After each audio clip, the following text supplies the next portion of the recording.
வணக்கம் நண்பர்களே, உங்கள் வெற்றியை நோக்கி எங்கள் பயணம். நாம் ஜிஎஸ் சம்மந்தமாக தொடர்ந்து பார்த்துட்டு இருக்கிறதுல இன்றைக்கி 25வது லெசன். 25வது லெசனாக என்ன பார்க்க போகிறோன்னா 11th பாலிட்டியில் உள்ள தேர்தல் மற்றும் பிரதிநிதித்துவம் அது பற்றின கொஷின் தான் பார்க்க போகிறோம்.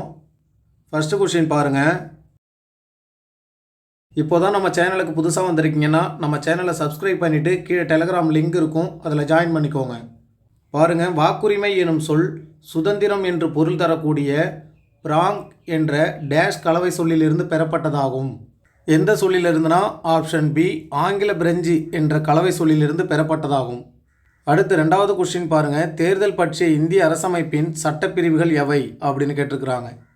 எதுனா ஆப்ஷன் சி, 324 டு 329 வரைக்கும்.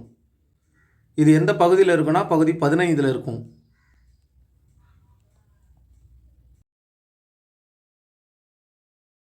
அடுத்து 3வது கொஸ்டின் பாருங்கள்.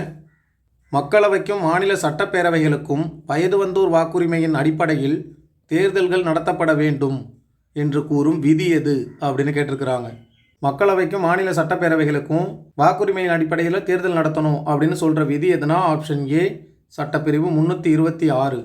அடுத்து 4வது கொஸ்டின் பாருங்கள். தேர்தல்கள் என்பது பண்டைய காலங்களில் பயன்படுத்தப்பட்டது என்பதற்கான உதாரணங்களில் தவறானதை தேர்ந்தெடு அப்படின்னு கொடுத்துருக்குறாங்க. இதற்கான ஆன்சர் என்னன்னா ஆப்ஷன் டி, எதுவும் இல்லை. தவறானது எதுவும் இல்லை. பண்டைய காலங்களில் தேர்தல் எங்கெங்கெல்லாம் பயன்படுத்தப்பட்டிருக்குன்னா ஏதென்ஸ், ரோமாபுரி, போப் பாண்டவர் காலத்தில், ரோமானிய பேரரசர் காலத்தில். அப்போது நமக்கான ஆன்சர் என்னென்னா தவறானது எதுவும் இல்லை. அடுத்து 5வது கொஸ்டின் பாருங்கள். தேர்தல்கள் தொடர்பான புள்ளி விவரங்கள் மற்றும் முடிவுகளை பற்றி தெரிந்து கொள்வது எது அப்படின்னு கேட்டிருக்கிறாங்க. அதற்கு பேர் என்னன்னா ஆப்ஷன் சி, தேர்தலியல். அடுத்து 6 பாருங்கள். பன்மைத்துவ முறைமைகளை தேர்ந்தெடு அப்படின்னு கொடுத்துருக்குறாங்க. எதுனா ஆப்ஷன் டி, மேற்கண்ட அனைத்தும். முதல் நிலையை கடந்து செல்லுதல், தொகுதி வாக்கு, கட்சி தொகுதி வாக்கு, மாற்று வாக்கு, இரு சுற்று முறை. அடுத்து 7வது கொஸ்டின் பாருங்கள். FPTP என்றால் என்ன அப்படின்னு கேட்டிருக்கிறாங்க. பெரும்பான்மைவாத வாக்காளர் முறையில் எளிமையான வடிவம். இதில் ஒரு வேட்பாளர் செல்லத்தகுந்த வாக்குகளில் பிற வேட்பாளர்களை விட அதிக வாக்குகளை பெற்றிருந்தாலே வெற்றி பெற்றவராவார். இந்த முறை ஒரு உறுப்பின் தொகுதிகளில் பயன்படுத்தப்படுகிறது. இதற்கான ஆன்சர் என்னன்னா ஆப்ஷன் டி, மேற்கண்ட அனைத்தும். இது எல்லாமே பொருந்தக்கூடியது தான் FPTP அப்படிங்கிறது. அடுத்து 8வது கொஸ்டின் பாருங்கள். டேஷ் என்பது அரசியல் கட்சிகளே இல்லாத அல்லது பலவீனமான உள்ள நாடுகளில் காணப்படுவதாகும் அப்படின்னு கொடுத்துருக்குறாங்க. எதுனா ஆப்ஷன் ஏ, தொகுதி வாக்கு. அடுத்து 9வது கொஸ்டின் பாருங்கள். எது பன்மைத்துவ முறைமையில் பல் உறுப்பினர் மாவட்டங்களில் பயன்படுத்தப்படுகிறது அப்படின்னு கேட்டிருக்கிறாங்க. எதுனா ஆப்ஷன் பி, கட்சி தொகுதி வாக்கு. அடுத்து முன்னுரிமை வாக்கு என்று அழைக்கப்படுவது எது அப்படின்னு கேட்டிருக்கிறாங்க. எதுனா ஆப்ஷன் டி, மாற்று வாக்கு. அடுத்து பாருங்கள் 11. தொகுதி வரையறை சட்டங்களில் சரியானதை தேர்ந்தெடு அப்படின்னு கொடுத்துருக்குறாங்க. இதற்கான ஆன்சர் என்னென்னா ஆப்ஷன் டி, மேற்கண்ட அனைத்தும். எல்லாமே கரெக்டாக தான் இருக்குது. முதல் வரையறை சட்டம் பாருங்கள் 1952. 2வது வரையறை ஆணைய சட்டம் 1963. 3வது வரையறை சட்டம் 1973. இது மட்டும் இல்லாமல் 4வது வரையறை சட்டம் இருக்கும். அது எப்போன்னா 2002.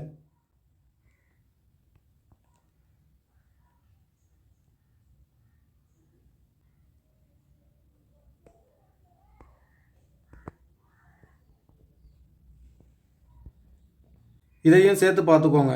அடுத்து பாருங்கள் 12வது கொஸ்டின். வாக்காளர்கள் தங்களின் முதல் விருப்ப தேர்வை விட வேட்பாளர்களுக்கு இடையே முன்னுரிமை அளிக்கின்றனர் எனில் அது எவ்வகை வாக்குமுறை அப்படின்னு கேட்டிருக்கிறாங்க.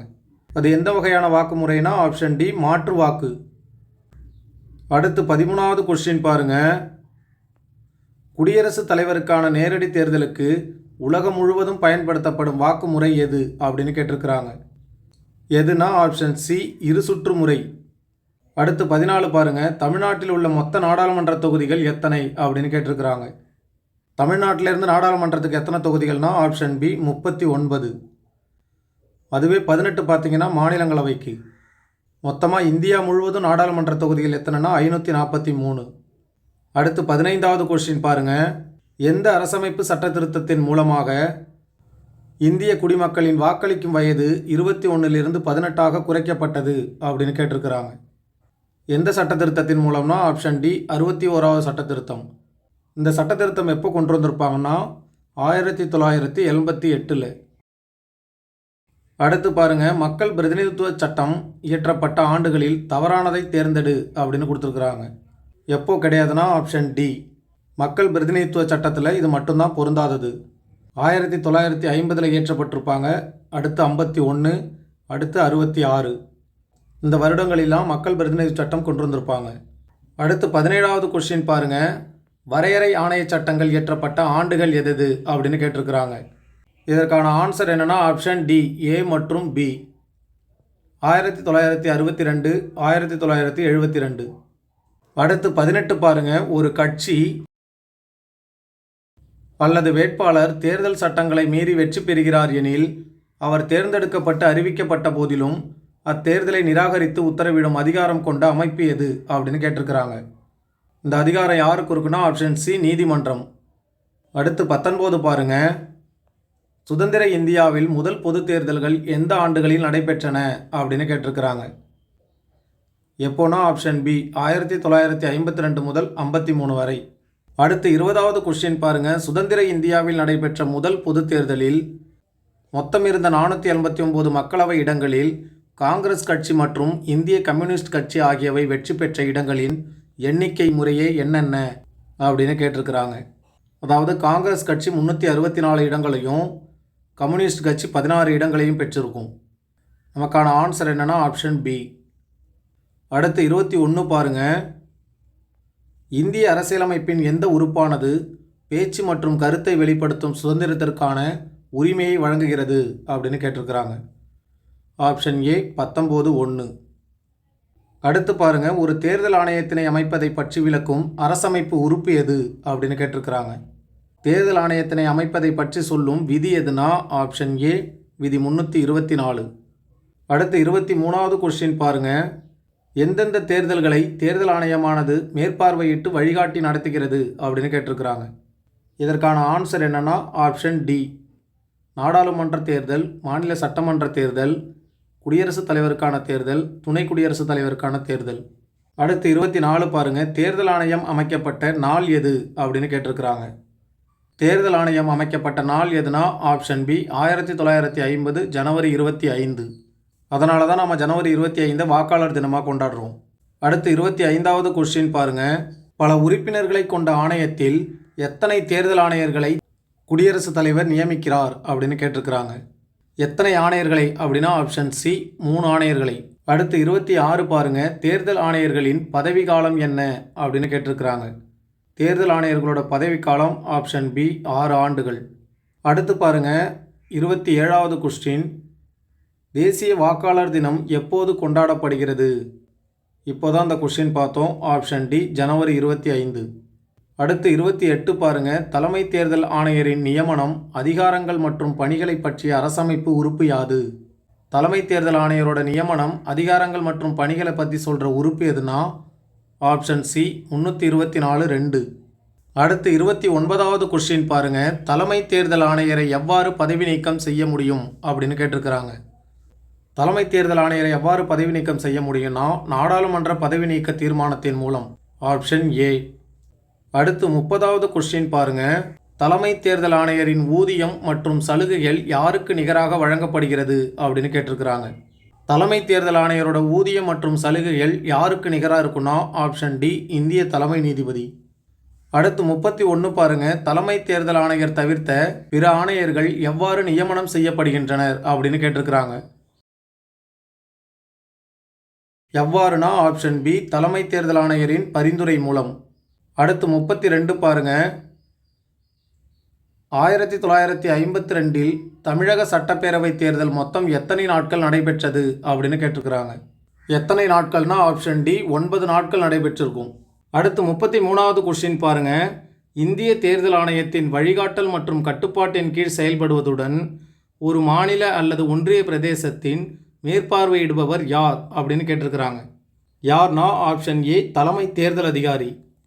அடுத்து 34வது கொஸ்டின் பாருங்க, மாநில அரசாங்கத்துடன் கலந்தாலோசித்து பின்னர் யாரை மாவட்ட தேர்தல் அதிகாரியாக தேர்தல் ஆணையம் நியமிக்கிறது அப்படின்னு கேட்டிருக்கிறாங்க. யாருன்னா ஆப்ஷன் சி, மாவட்ட தேர்தல் அதிகாரி. அடுத்து, அரசாங்க அதிகாரிகளை பார்வையாளர்களாக நியமிப்பது யார் அப்படின்னு கேட்டிருக்கிறாங்க. அல்லது எதுனா ஆப்ஷன் ஏ, இந்திய தேர்தல் ஆணையம் தான். அடுத்து 36வது கொஸ்டின் பாருங்க. ஒன்றிய பிரதேசங்களை பொறுத்தவரை வாக்குப்பதிவு அலுவலர்கள் மற்றும் வாக்குச்சாவடி தலைமை அலுவலர் ஆகியோரை நியமிப்பவர் யார் அப்படின்னு கேட்டிருக்கிறாங்க. யார்னா ஆப்ஷன் டி, தேர்தல் நடத்தும் அலுவலர் அவர்கள். அடுத்து 37 பாருங்க. தினேஷ் கோஸ்வாமி குழு அமைக்கப்பட்ட ஆண்டு எது அப்படின்னு கேட்டிருக்கிறாங்க. எதுனா ஆப்ஷன் சி, 1990. இந்த லெசனில் தேர்தல் சம்பந்தமாக அமைக்கப்பட்ட குழு எல்லாமே கொடுத்துருக்காங்க, நல்லா பார்த்து வச்சுக்கோங்க. அடுத்து 38வது கொஸ்டின் பாருங்க. இந்திரஜித் குப்தா குழு அமைக்கப்பட்ட ஆண்டு என்ன அப்படின்னு கேட்டிருக்கிறாங்க. எந்த ஆண்டுனா ஆப்ஷன் ஏ, 1998 தான். தொடர்ந்து ஒரு 10 கொஸ்டின் ஆண்டுகளாக வரும், நல்லா பார்த்து வச்சுக்கோங்க. அடுத்து 39 பாருங்க. இந்திய அரசமைப்பின் 10வது அட்டவணையில் உள்ள அம்சங்களை செயல்பாட்டிற்கு கொண்டு வரும் விதிமுறைகளை உருவாக்கினால் எத்தகைய நாட்களுக்குள் அவையில் சபாநாயகர் தாக்கல் செய்ய வேண்டும் அப்படின்னு கேட்டிருக்கிறாங்க. எத்தனை நாட்களுக்குள்னா ஆப்ஷன் டி, 30 நாட்களுக்குள். அடுத்து 40வது கொஸ்டினை பாருங்கள். சரியானதை தேர்ந்தெடு அப்படின்னு கொடுத்துருக்குறாங்க. இதற்கான ஆன்சர் என்னன்னா ஆப்ஷன் டி, அனைத்துமே சரிதான். வேரா குழு அமைக்கப்பட்ட ஆண்டு எப்போனா 1993. தார்குந்த் குழு அமைக்கப்பட்ட ஆண்டு எதுனா 1974. டங்கா குழு அமைக்கப்பட்ட ஆண்டு எப்போனா 2010. அடுத்து 41வது கொஸ்டின் பாருங்க. இந்திய சட்ட ஆணையத்தின் அறிக்கை எந்த ஆண்டு வெளியிடப்பட்டது அப்படின்னு கேட்டிருக்கிறாங்க. எந்த ஆண்டுனா ஆப்ஷன் ஏ, 1999. அடுத்து 42வது கொஸ்டின் பாருங்க. வெங்கடாசெல்லையா தேசிய ஆணையம் அமைக்கப்பட்ட ஆண்டு எது அப்படின்னு கேட்டிருக்கிறாங்க. எந்த ஆண்டுனா ஆப்ஷன் ஏ, 2002. ஆல்ரெடி நம்ம 10ஆம் வகுப்புலேயே பார்த்துட்டோம் இந்த மாதிரி கொஸ்டின்லாம். அடுத்து 43 பாருங்கள். இந்திய தேர்தல் ஆணையத்தின் அறிக்கை ஆண்டு எப்போ அப்படின்னு கேட்டிருக்கிறாங்க. எப்போனா ஆப்ஷன் சி, 2004. அடுத்து, வீரப்ப மொய்லி ஆணையம் அமைக்கப்பட்ட ஆண்டு எது அப்படின்னு கேட்டிருக்கிறாங்க. எந்த ஆண்டுனா ஆப்ஷன் சி, 2007. அடுத்து 45 பாருங்கள். முதலில் எந்த ஆண்டில் மின்னணு வாக்குப்பதிவு இயந்திரம் தேர்தலில் பயன்படுத்தப்படும் வகையில் அம்சங்கள் ஏற்படுத்தப்பட்டன அப்படின்னு கேட்டிருக்கிறாங்க. எந்த ஆண்டுனா ஆப்ஷன் ஏ, 1989. அடுத்து 46 பாருங்கள். வாக்குச்சாவடியை கைப்பற்றுவதை தடுப்பதற்கு தேர்தல் ஒத்திவைக்கும் நடைமுறை எந்த ஆண்டு கொண்டு வரப்பட்டது அப்படின்னு கேட்டிருக்கிறாங்க. எந்த ஆண்டுனா அதுவும் 1989 தான். அடுத்து 47வது கொஸ்டின் பாருங்கள். தேர்தலில் போட்டியிடும் வேட்பாளர் எதிர்பாராமல் மரணம் அடைந்தால் சம்பந்தப்பட்ட கட்சிக்கு மாற்று வேட்பாளரை பரிந்துரைப்பதற்காக எத்தனை நாட்கள் அவகாசம் தரப்படுகிறது அப்படின்னு கேட்டிருக்கிறாங்க. எத்தனை நாட்கள்னா ஆப்ஷன் ஏ, 7 நாட்கள் தான். அடுத்து 48 பாருங்கள். வாக்காளர்களில் ஒரு பிரிவினர் தபால் வாக்கினை பயன்படுத்தி வாக்களிக்க வாய்ப்பு ஏற்படுத்தப்பட்ட ஆண்டு என்ன அப்படின்னு கேட்டிருக்கிறாங்க. எந்த ஆண்டுனா ஆப்ஷன் சி, 1999. அடுத்து 49 பாருங்கள். இராணுவத்தில் பணிபுரிபவர்கள் தங்களின் சார்பாக பதிலி வாக்கு அளிக்கும் முறை கொண்டு வரப்பட்ட ஆண்டு என்ன அப்படின்னு கேட்டிருக்கிறாங்க. அதாவது ப்ராக்சி ஓட் எப்போ கொண்டு வரப்பட்டதுன்னா ஆப்ஷன் பி, 2003. அடுத்து 50வது கொஸ்டின் பாருங்கள். தேர்தலுக்கு பிந்தைய கருத்து கணிப்புகளை நடத்தி முடிவுகளை அறிவிப்பதற்கு கட்டுப்பாடுகள் விதிக்கப்பட்ட ஆண்டு எது அப்படின்னு கேட்டிருக்கிறாங்க. எந்த ஆண்டுனா ஆப்ஷன் டி, 2009. அடுத்து, தேர்தல் ஆணையம் வேட்பாளர்களின் முந்தைய குற்ற சம்பவங்கள் மற்றும் சொத்துக்கள் பற்றிய விவரங்களை பிரகடனப்படுத்துமாறு உத்தரவு பிறப்பித்த ஆண்டு என்ன அப்படின்னு கேட்டிருக்கிறாங்க. எந்த ஆண்டுனா ஆப்ஷன் ஏ, 2003. அடுத்து 52வது கொஸ்டின் பாருங்கள். வேட்பாளரின் தேர்தல் செலவு கணக்கில் பயண செலவினங்களுக்கு விதிவிலக்கு அளிக்கப்பட்ட ஆண்டு எது அப்படின்னு கேட்டிருக்கிறாங்க. எந்த ஆண்டுனா ஆப்ஷன் ஏ, 2003 தான் இதுவும். அடுத்து 53 பாருங்கள். வெளிநாடு வாழ் இந்திய குடிமக்களுக்கும் வாக்குரிமை வழங்கப்பட்ட ஆண்டு எது அப்படின்னு கேட்டிருக்கிறாங்க. வெளிநாடு வாழ் இந்திய குடிமக்களுக்கு வாக்குரிமை வழங்கப்பட்ட ஆண்டு எதுனா ஆப்ஷன் ஏ, 2010. அடுத்து 54வது கொஸ்டின். தேர்தல் செலவினங்களுக்காக அதிகரிக்கப்பட்ட ஆண்டு என்ன அப்படின்னு கேட்டிருக்கிறாங்க. இதற்கான ஆன்சர் என்னன்னா ஆப்ஷன் டி, 2011. இந்த கொஸ்டினில் ஏதோ ஒரு வார்த்தை மிஸ் ஆகுது. அதை நான் செக் பண்ணிட்டு உங்களுக்கு டெலிகிராமில் வழங்குகிறேன். அடுத்து பாருங்கள் 55, கட்சித்தாவல் தடை சட்டம் கொண்டு வரப்பட்ட அரசமைப்பு சட்ட திருத்தம் மற்றும் ஆண்டு எது அப்படின்னு கேட்டிருக்கிறாங்க. எந்த சட்ட திருத்தம்னா ஆப்ஷன் சி 52வது சட்ட திருத்தம் 1985. அடுத்து பாருங்கள், கட்சித்தாவல் தடை சட்டத்திற்காக இந்திய அரசமைப்பில் இணைக்கப்பட்ட அட்டவணை எது அப்படின்னு கேட்டிருக்கிறாங்க. எந்த அட்டவணைனா ஆப்ஷன் பி 10வது அட்டவணை. அடுத்து 57வது கொஸ்டின் பாருங்கள், கட்சி பிளவுறும் சூழலில் கட்சித்தாவலின் அடிப்படைகள் பொருந்தாது என்ற சட்ட திருத்தம் மற்றும் ஆண்டு எது அப்படின்னு கேட்டிருக்கிறாங்க. எந்த சட்ட திருத்தம்னா ஆப்ஷன் சி 61வது சட்ட திருத்தம் 2003. அடுத்து 58வது கொஸ்டின் பாருங்கள், கட்சித்தாவல் தொடர்பான தகுதி இழப்பு பிரச்சனைகளை இறுதி செய்யும் அதிகாரம் கொண்டவர் யார் அப்படின்னு கேட்டிருக்கிறாங்க. யார்னா ஆப்ஷன் சி சபாநாயகர் அவர்கள் தான். அடுத்து 59 பாருங்கள், நமது அரசியல் முறைமைகளை தூய்மைப்படுத்தும் நோக்கில் தேர்தலில் போட்டியிடும் அனைத்து வேட்பாளர்களையும் நிராகரிக்கும் உரிமை வாக்காளர்களுக்கு உள்ளது என்று கூறியது எது அப்படின்னு கேட்டிருக்கிறாங்க. எதுனா ஆப்ஷன் டி உச்சநீதிமன்றம். அடுத்து பாருங்கள் 60, நோட்டா வாய்ப்பினை வாக்காளர்களுக்கு வழங்கும்படி தேர்தல் ஆணையத்திற்கு வழிகாட்டும் நோக்கில் உத்தரவிட்டது யார் அப்படின்னு கேட்டிருக்கிறாங்க. இதற்கான ஆன்சரும் ஆப்ஷன் டி உச்சநீதிமன்றம் தான். அடுத்து 61வது கொஸ்டின் பாருங்கள், ஒரு வாக்காளர் தனது வாக்காளர் வரிசை எண்ணை 17A படிவத்தில் பதிவு செய்த பின்னர் தனது எதிர்மறை வாக்கினை செலுத்தலாம் என்ற தேர்தல் நடத்தை விதிமுறைகள் 1961 எப்பிரிவு கூறுகிறது அப்படின்னு கேட்டிருக்கிறாங்க. எந்த பிரிவுனா ஆப்ஷன் ஏ 49O. அடுத்து 62வது கொஸ்டின் பாருங்கள், 1975ஆம் ஆண்டு முதல் நோட்டா என்ற அம்சத்தை பின்பற்றி வரும் அமெரிக்க மாகாணம் எது அப்படின்னு கேட்டிருக்கிறாங்க. அதாவது 1975ஆம் ஆண்டிலிருந்தே எது நோட்டாவை பயன்படுத்தி வருதுன்னா ஆப்ஷன் பி டெக்சாஸ் அப்படிங்கிற அமெரிக்க மாகாணம் தான். அடுத்து 63வது கொஸ்டின் பாருங்கள், உங்களுக்கான கொஸ்டின், நமது மாநிலங்களவை தேர்தலில் பின்பற்றப்படும் வாக்குமுறை எது அப்படின்னு கேட்டிருக்கிறாங்க. இதற்கான ஆன்சரை நீங்கள் தான் சொல்லணும். சரியான ஆன்சர் எது அப்படிங்கிறத கமெண்ட் பண்ணுங்கள்.